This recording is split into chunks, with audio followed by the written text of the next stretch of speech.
Good morning, everyone, and welcome, Team FM. Welcome to our March All Hands meeting. My name is Ainsley Taves. I'm going to be your MC for the day, for the meeting, and I'm really excited to welcome you all here. It's going to take a while to load almost 400 participants into our meeting today.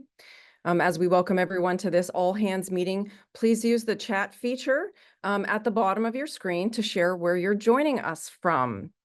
Shout out your zone, your unit, or your building. I'd also like to say good morning to our in-person viewing rooms in the Atlantic Building, rooms 2330 and 2324. 2324 is our Spanish room. Buenos dias and welcome. I would also like to welcome and say good morning to new FM staff who are joining us for their very first all hands meeting. Welcome to everyone. We've got some shout outs. Good morning from IBBR. Welcome. From the Xfinity Center, from Severn Building, CCMS, from College Park. Good morning from Zone 6. Whoa, we have a good morning from Salisbury University. Someone is there doing a renovation project and have chosen to join our all hands meeting this morning. Welcome. Welcome from McKeldin Library. Another welcome from Xfinity. Welcome from Scub 2. Good morning from Y Oak. Good morning from Special Services. Good morning from City Hall from FMHR. Another good morning from Severn, the PM project team. Good morning from Area Maintenance South Zone.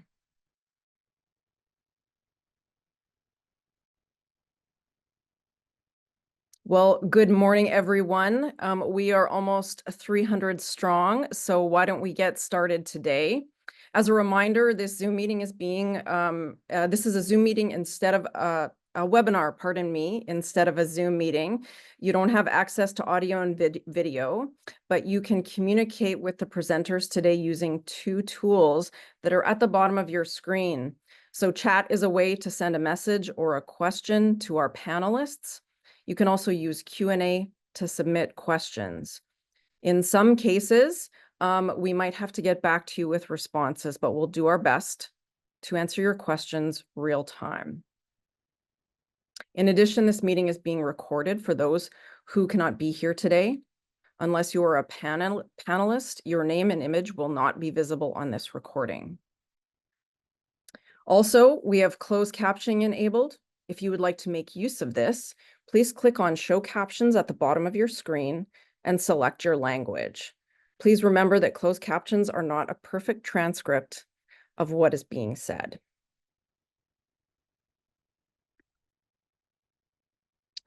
Let's get our group warmed up this morning with our regular poll question. And our poll question today is about desserts. So our question is, what is your favorite dessert? Are you a cake person? That includes cupcakes and cheesecakes, cookies, pie, ice cream, candy or chocolate bars, or I don't like dessert. I sure hope that I don't like dessert comes in last place, because we all deserve a sweet treat in our life. And just over 53% of you have voted on this poll question.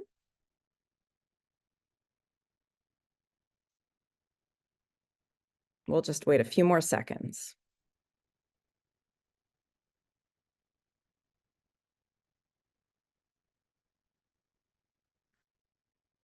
All right. Well, this is very appropriate for Team FM. Your favorite dessert is ice cream, and that's very appropriate because in the summer we always have an ice cream social. So we are really glad that we're getting you exactly what you want. Thanks very much, everyone. We have a shorter meeting today and we have a very full agenda, so I'd like us to get started. We are going to have a very brief update on FM Shines with Demisa Bennett, and we're sharing it today because it does relate to our shift agenda. We are going to be spending the rest of our time talking about AssetWorks and our AssetWorks launch. We have Kelly Ridings here from Residential Facilities who will be doing a demo of Facility Service Central. We're going to be talking about training and the training that you can all attend with Sarah Choi. Demisa will come back and discuss FM shift devices and support after go live. And finally, Christy Long, our interim associate vice president, will give us some closing remarks. I'd now like to call upon Demisa Bennett to share an update on the FM Shines program. Demisa. Good morning, FM. Thank you so much, Ainsley. Pleasure to be here this morning to give you a wonderful update on our FM Shines program, which you all know is a appreciation and recognition program that was developed by FM staff for FM staff. So Ainsley, next slide, please. So for those of you who are new to FM, the FM Shines program was launched in September of 2022, and it's a comprehensive year-round appreciation program really meant to highlight the wonderful and incredible work that happens day in, day out here within FM. Since we've launched the program, we're now up to 150 nominations to date, and we've identified and recognized well over 200 staff through this program. So again, a really important part of our work in making sure that there's an opportunity and space for all FM employees and our customers to be able to recognize the great work that we do day in and day out. And as you know, transitioning to the SHIFT project provides plenty of opportunity for us to recognize the great work that's involved in transitioning to a new work management system. So please, as we proceed today, I'd like you to thank in the chat the individuals that are being recognized today and also the teams that are being recognized. So to get us started, we'll look at our individual recognition. So these are the folks that have been recognized and nominated since our last FM All Hands meeting. We have Tibe Moore, Kalata Moses, Rachel Jordan, Ms. Hernandez, Iris Castro, Sam Barr from Landscape Services, Frank Dudley, Paul Romero, Steve Ramirez, Kiavash, and John Jarboe from PNC. Daniel Bangura from HVAC, FN Flores from Logistical Services, Rob Romero from Logistical Services, and Brian Beal from Logistical Services. Please, as we go along, please show your appreciation for their efforts within the chat. We're now going to transition to our team recognition. So we have FMHR Recruiting, Preventative Maintenance Group from OM&U, HVAC Zone 5, Special Services, Zone 10 Building Services. Next slide, please, Ainsley. We also have the FMIT Support Work Group, Landscape Services Zone 1, the Mail Services team from FBO, HVAC Zone 5, the Prinkert Drive Steam Line Project Replacement Project team from PNC, and then also the Water Main Break Group that responded to that break on Prinkert Drive last year as well. From OM&U, the Pipe Services team, along with Rob Herbstein. And then finally, our UMD graduation night Power Outage Response Group. I think this is one of the best recognitions that was submitted for nomination because it really encompasses a wide range of FM teams and our campus partners. It really exemplifies just a little bit of the collaboration and the great work that happens here in FM on a day in, day out basis to support our customers. We should be really proud of, one, the efforts that are being recognized, but two, also that we took the time to nominate folks and recognize them for these wonderful efforts. Next slide, please, Ainsley. So as we know, each fall, we typically pause for a brief moment in our FM Shines program to pivot and focus on our merit awards. And this January, we received over 30 nominations for merit awards, and the winners were presented at our annual appreciation luncheon in January. I'd just like to take a moment to also recognize the winners and the folks who were awarded prizes this year. So for our Powered by People Award, Brian Tress, our Fresh Skills Award, Michael Ellis, our Customer Champion Award, Ronnie Egan, and our Bridge Builder Award, the FM Shift Workstream leads. Next slide, please, Ainsley. So since we've launched the FM Shines program, we've had an appreciation and recognition committee who's been responsible for reviewing nominations and approving them. And I just want to take a moment to thank the group that has currently served us since 2022. So Linnell Barber for FBO, Martha Schrader, Sharon Ferguson and Jason Lurie, Luis Alfonso from BLM, and Gina Froderer.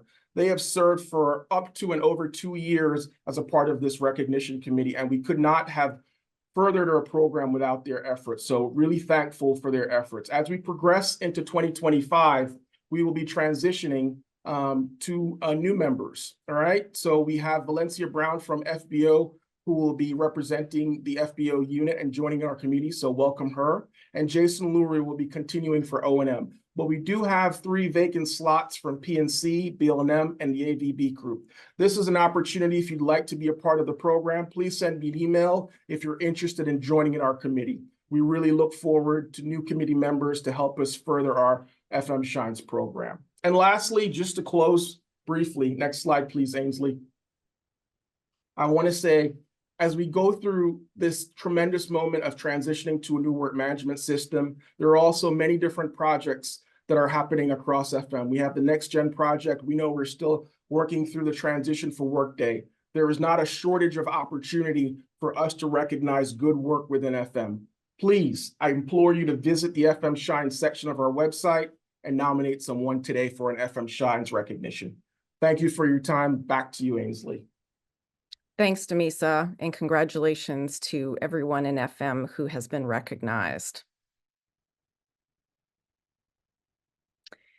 And thanks for joining us, everyone, as we take a deeper dive into the SHIFT project today. We're thrilled to be launching this new work management tool on April 7th. We're here because of you and your hard work. Thanks to everyone for your dedication to the project and for working with us to ensure that we have a tool that meets everyone's needs. I especially want to thank our dedicated workstream leads who have worked on this project for many years.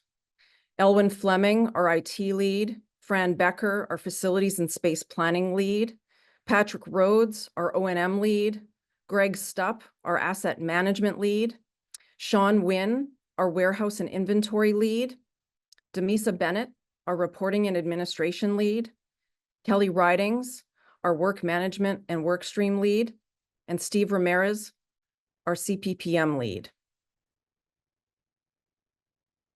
We've really achieved so much over our last 2 years of implementation. And remember, this started in 2021, almost 5 years ago, with a needs assessment. We knew that we needed a new tool to manage our work management process. We combined 6 unique legacy work systems from across campus into one. We have engaged more than 1,000 facility staff across campus and our customers to help us design this new system. We built a new user-friendly, menu-based customer service portal called Facility Service Central. And we're going to be doing a demo of that right away. We've written almost 100 standard operating procedures and recorded our procedures in print for the very first time. We've distributed hundreds of tablets and phones to our staff to make sure that we are successful in implementing this right from the start. We've shared all of this information and presented to our customers, AFOs, for all colleges and schools. And we've recruited and trained 60 of our staff to be UMD-based trainers. I'd now like to turn the floor over to Kelly Ridings, our work management lead from the Department of Residential Facilities, who will be walking us through a demonstration of Facility Service Central. Welcome, Kelly.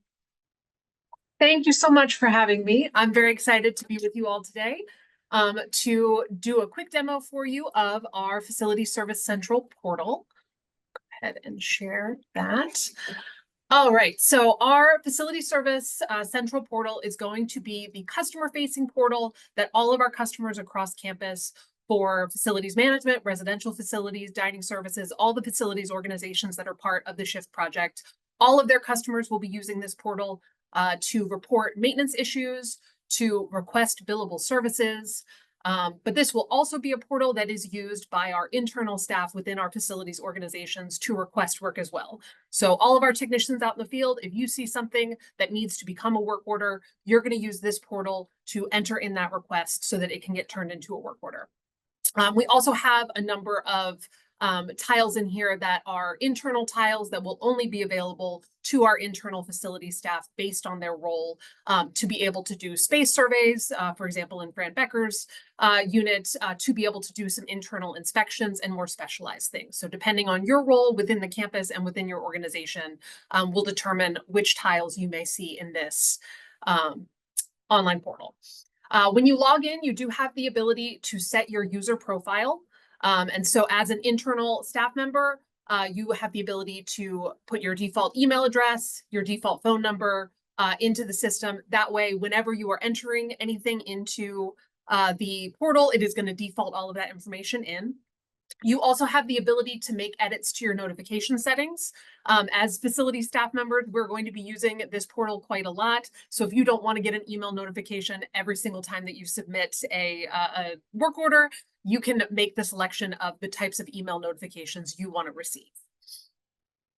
So we're going to do a quick demo here to show you how you submit a ticket. So we're going to go ahead and say, I've got a leak in plumbing issue. So I've navigated to the leaks in plumbing tile.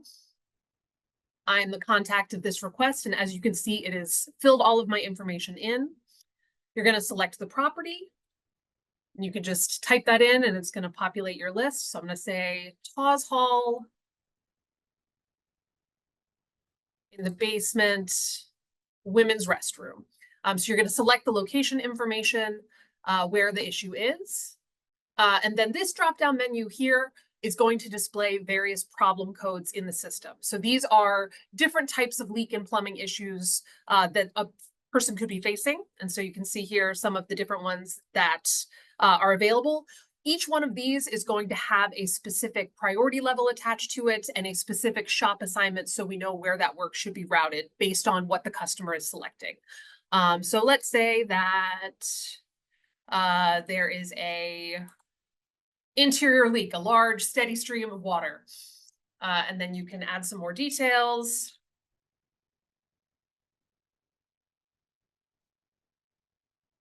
This also gives the opportunity for the requester to attach any pictures that they want to attach. So if they had a photo of what the water pooling looked like, they could attach it here. And then they're able to review it, make sure all of their information is correct, and submit. And so now that request is going to be sent to the appropriate call center. So in this case, since it's TAWS, it would be going to the CRC, where the staff in the CRC are going to receive it in their queue to process it. So they're going to take a look at it, make sure the information makes sense, and then turn that into a work order that's routed to the appropriate shop. As the customer, you've got the ability to see all of your, I have a lot of options here because I have a lot of roles. So most people, when they log in, will not see this many things. But you can see here, this is the request that I just turned in. The CRC is going to see a number of options. So they're going to be able to review my request and they would be able to create this work order to get it assigned to the shop. But as a customer, I've got the ability to see, once a work order is created, what is happening with that request. So this is an example of an older work order that was submitted a while ago for an issue in Easton Hall. And you can see all of my details from that request. I am able as the customer to see comments that have been made about this work order. So, you know, the technician went, there was a power issue in this room, they reset the circuit breaker, power has been restored. I'm also able to see the status histories of things that have happened in AIM. So the technicians and what they have done. So it started as an open request, then it was assigned, and now the shop is done. So that's indicating that this work has been completed. So it's going to give all of our customers the ability to really see and track the status of what is going on with their request. And then if there are notes that have been created for customers, they are able to view those instantly in this portal. So we are really excited about the amount of transparency that this is going to give to our customers and the ability for them to be able to know what is happening with their facilities. So that is Facility Service Central. It is a really powerful and really customizable platform. We've been able to do a lot of really great things with the logic, the way that we're routing things to the correct shops, the way that we're getting the billing set up correctly. So all of that is happening behind the scenes in this tool.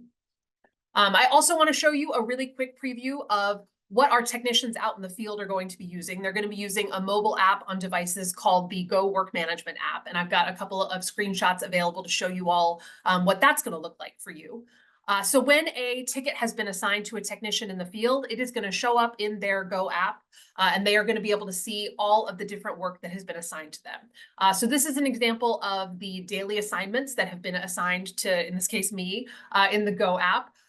Supervisors can set daily assignments, so they can say, I want you to be working on these 3 specific work orders today.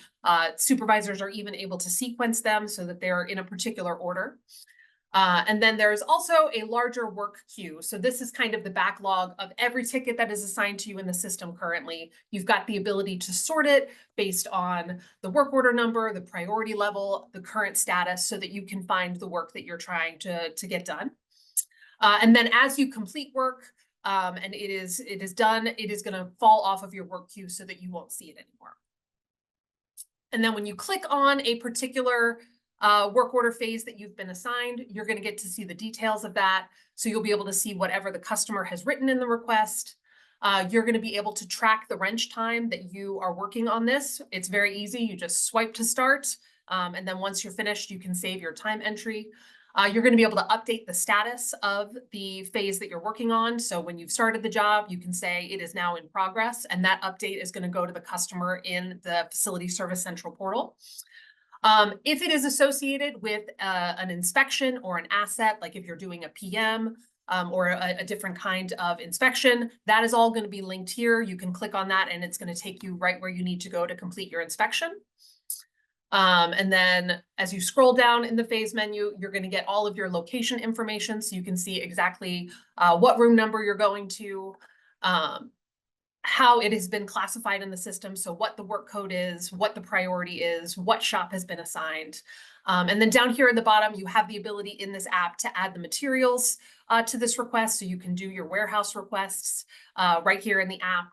And then you also have the ability to request follow-up work. So if you are, completing a plumbing repair and there also needs to be drywall repair, you can click on the follow-up work button and say, we need to repair an 8-inch by 8-inch piece of drywall, and that's going to get routed to the CRC so that they can add that to the phase.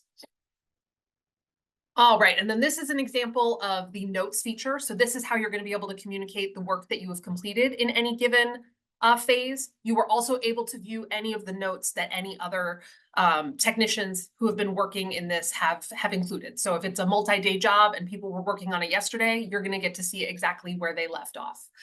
And there are different note types. So you can have an internal note that's only going to be available to facility staff. And then we also have a customer update note. So if it's something that you want to go into that portal and be viewable by the customer, you can add it right here. You just click on this little plus sign at the top, and then you're able to enter your new note, select the note type right here, and then enter your note. You can even use speech to text on your device to say what it is that you want the note to say, and it's going to show up right here. It's also extremely easy to add photos right through the app. So you just click on the little plus sign when you're in the document section, and you can either take a photo or add a photo to your library. And that's going to go right into the record for this work order so that it's viewable by your supervisor or any other user who's using the AIMS system. Another really great and helpful feature that I just wanted to highlight real quick is that you are able to view other associated work order phases that are happening. So if this is a big and complex work order, there are going to be multiple what we call phases. So that it's kind of equivalent to coordinated work within our current TRIRIGA system. And you are going to be able to see everything else that is associated with this particular issue. So these are an example of 4 different phases that were associated with this work. You're able to see the current status. Is it in progress? Is it done? That way you are able to know where your work fits within the larger context. So this is just a quick preview with some screenshots, but we're really excited to see you all in training where you're going to be able to see the live system, and we're excited to have you come up and try it out, get your hands on it. So we're really excited to see you in training. Thanks so much. Great. Thank you so much, Kelly. That was a wonderful preview. And as she said, you're going to get a chance to use this when you come to training and experience it live and firsthand yourself.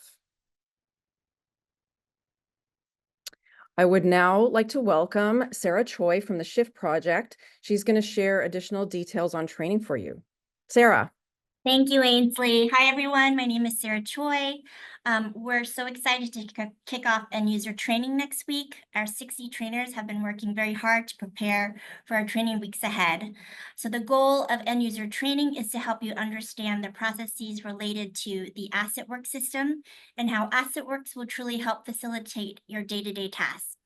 You'll learn techniques on how to use the tools, and we want to make sure you're confident in completing your work order, or as the AssetWorks is launched on day one, you're ready to rock.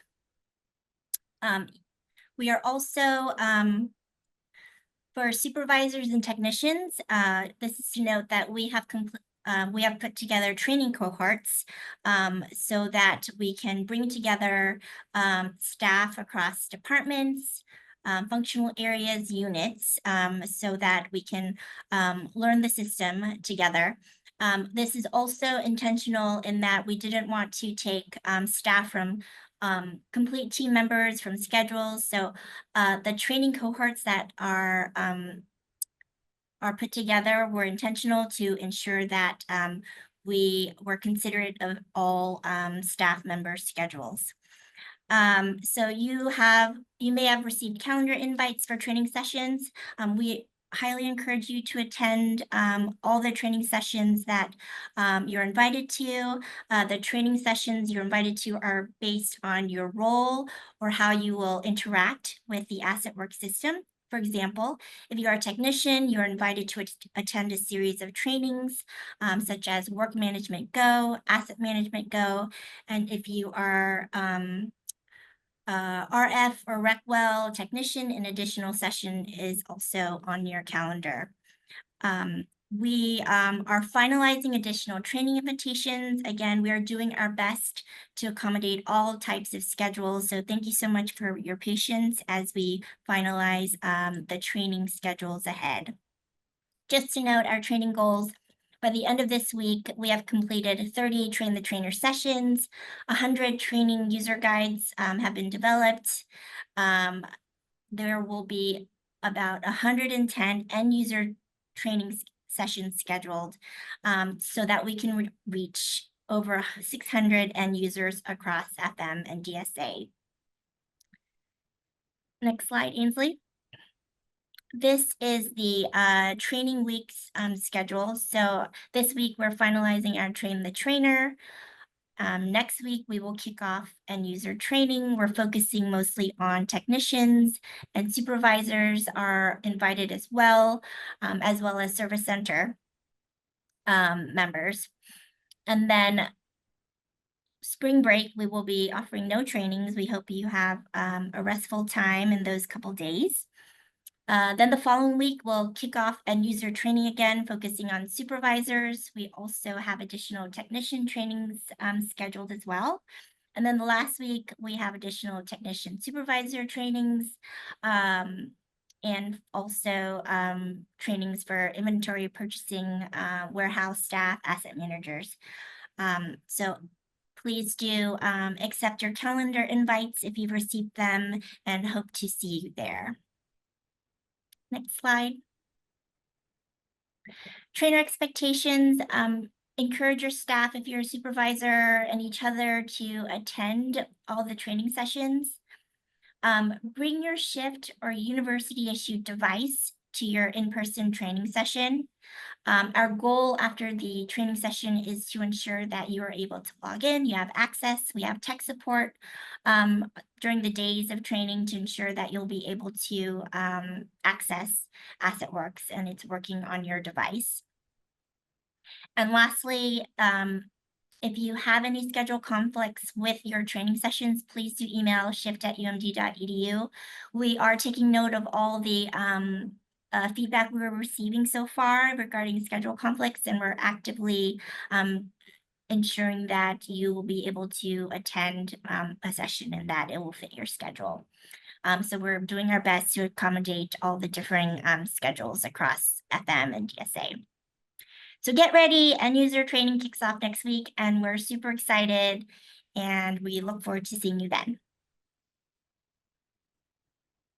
That sounds great. Thank you so much, Sarah. Really appreciate that overview. Everyone, please plan to attend that in-person training. It's going to be really helpful to you in using your devices and managing your work starting on April 7th. And supervisors, we really encourage you to attend with your team members or some of the supervisor sessions so that you can help your team members troubleshoot as we all learn together.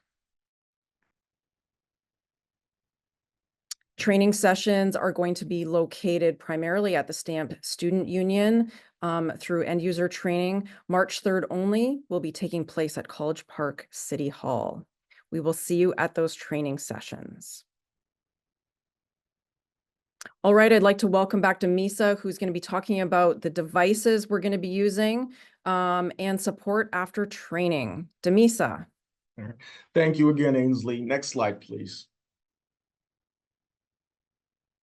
So I'm sure you have many questions regarding the Shift field devices and what devices are being issued and who they're being issued to. So hopefully we'll provide some clarity here for you quickly. So field devices are being primarily issued for technicians who will be using the Go apps. So these are folks who are executing work on site. So if you currently execute most of your work on site or are assigned work while you're on site, this is our primary and target audience of who we'll be issuing devices to, because they will need to be able to use the Go apps that Kelly demonstrated as far as being able to receive work and complete work away from their computers. Other users who interact with the work management system currently via a browser or their desktop will continue to do so. So AssetWorks AIM will be accessible to supervisors and other folks who interact with the system via any web browser on their desktop, laptop, or even a mobile device that's existing. So last year in 2024, we worked with the executive directors and the leaders for each of our units to identify these staff. So these frontline staff who would be executing work within the field. And we generated a list of folks who needed field devices. And so that's where the prioritization and the process came from for identifying who would be receiving those devices. We also identified a need for shared devices. So while these individuals might be assigned a phone, there might be a need for an iPad that would be shared across the shop if someone needs a bigger device to interact with in the field. So a status update on where we are, right, in terms of our distribution of these devices. The vast majority of our devices have been issued at this point, and we have approximately 39 employees who are pending new phones. Those phones have been received this week, and we're in the process of scheduling those appointments. To date, we've distributed approximately 81 iPads total across all FM units, and 180 iPhones have been distributed to employees across all our units. I want to take a brief moment to thank Ronnie Egan from FMIT, who's been instrumental in this process and has worked with many of our technicians to upgrade their devices. She's done tremendous work meeting with hundreds of employees, spending hundreds of hours to get these devices ready. So really thankful to her and the FMIT supporting this transition. So if you have questions about what devices were issued to who for your units, reach out to me and I can share that information. If you believe that someone, a technician, whether they're a new employee or someone who's executing work on site who will need a field device doesn't have one, please let me know and we can work with your leadership to get that individual the device they need. But keeping in mind, the primary priority is for our frontline technicians to have those field devices because those are the folks who will be executing work on site away from their desktop or laptop devices. In terms of support for these devices, I just want to close by sharing that these are FM-owned devices and they are Apple products and they will be managed by FMIT. So while if you have a Wi-Fi issue with the device or if there's something technically wrong with the device itself, FMIT will offer support. However, the software and the apps themselves associated with AssetWorks will be supported by DIT and the AssetWorks team. Please, again, feel free to reach out to me if you have any questions about shift field devices, or if there's someone on your team you believe should have one but did not receive one or is not set to be issued one for Go Live. Thank you, Ainsley, for your time.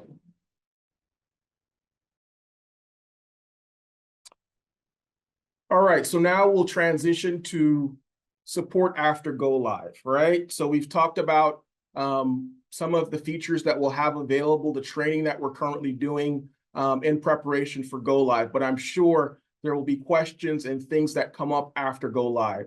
So we'll talk you through some of the resources that we're going to be providing to help you in those early days after Go Live to make sure you have resources you can tap into if you have functional or technical questions about the system. Next slide, please, Ainsley. So it's very important that if you or a customer is having difficulty submitting a request to Facility Service Central, so there's something going on where you're unable to input that request into the Ready portal, the Facility Central portal that Kelly demonstrated, our first step is we want you to contact your service center because we don't want there to be any missed opportunity for getting that important work logged and recorded in our system. However, if you have system questions, so these are functional questions about the system, something not working the way that you think it should work or you're unsure, we're going to ask you to tap into those user guides and those training resources that are going to be available on the website first. Take a look at those job aids that we're going to be providing to make sure that you're not missing a step in the processes that have been laid out. The second step, much like we did with Workday, we want you to tap into your manager or supervisor, right? Because they may be involved and interacting with the system in a much broader way than you are, and they might have answers to some of those functional questions that you have. After you've exhausted those resources, if there's still something weird going on where it's not working as designed or it's not working as the SOPs have laid out in Facility Service Central, some of those internal tiles we talked about that will be available on the portal include a bug report form. So this is a mechanism for you to submit a ticket about a trouble or a technical issue that you're having with the system. It will route to a representative from each organization, and they'll be able to either address your issue or escalate it to the DIT team for further evaluation. In terms of access and security requests, there are also tiles on Facility Service Central that will allow you to submit a request to move one employee from one shop to another, because we know that happens from time to time. There's also a form on Facility Service Central if you need to make adjustments to a particular shop or work group. It's very important that we utilize the systems and the processes that are laid out in place for support and make sure that we have a log of all of these requests and make sure that we have the ability to go back and look at what's been received and where are the opportunities to train or make future adjustments to the system. Next slide, please, Ainsley. In addition to the reporting forms that we've covered, I also want to point out that we're also planning some wonderful virtual and in-person Q&A sessions after Go Live.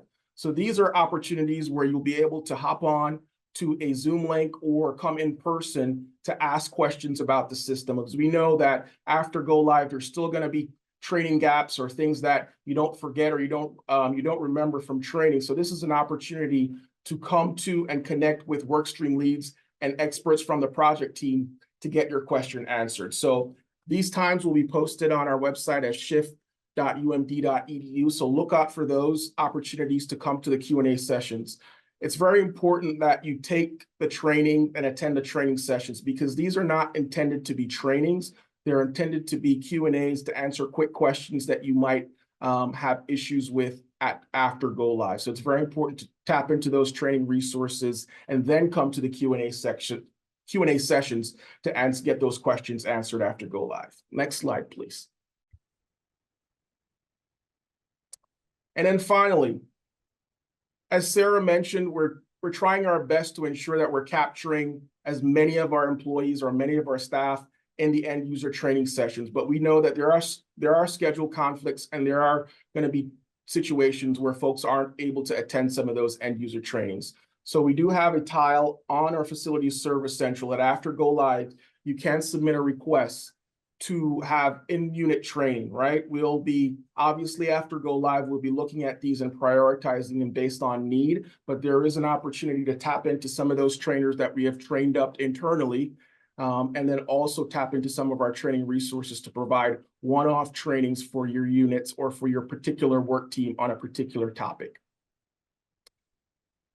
There's a lot happening as we transition into this work system, new work management system. I just want to make sure everybody understands that there's a ton of support here for you. You're not in this alone.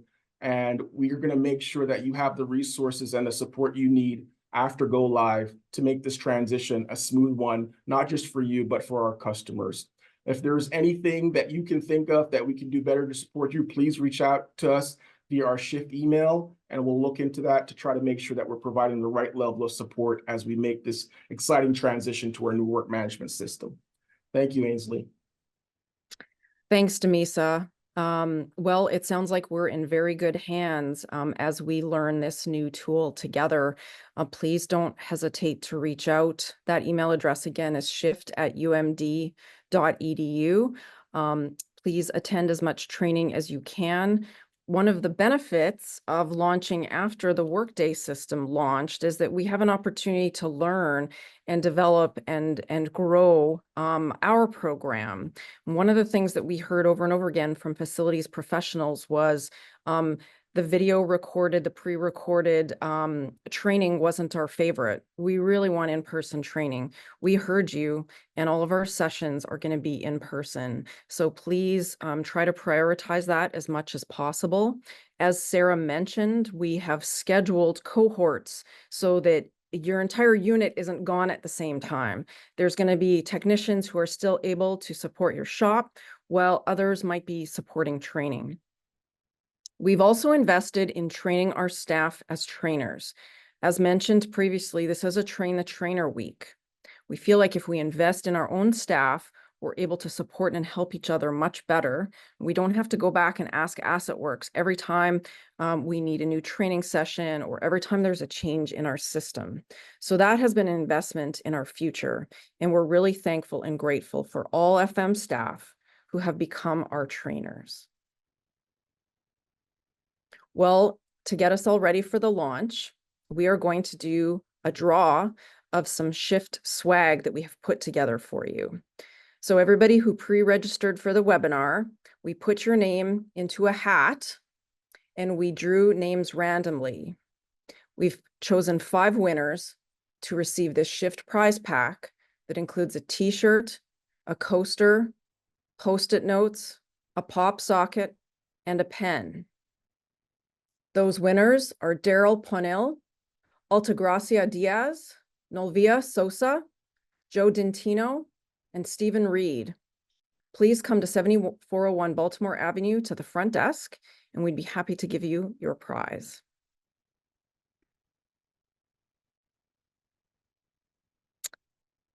And last but certainly not least, please join me in welcoming Christy Long, Interim Associate Vice President for FM. Good morning, everyone. Almost good afternoon. Thank you all for joining us today. As always, we appreciate the questions received in advance of our all hands meeting. And today, those that were related to Shift, we worked to address those during the presentation today. However, we did receive a number of questions that came during the registration that were not about Shift, but were rather about the state budget cuts and how it will impact our budget and staffing and facilities management. We truly understand your concerns. However, the budget process is still underway, so we don't have the information that we need at this point to address your questions. But once we have more information and a clear path forward, we will address those questions. So we're going to keep doing what we do best as a team.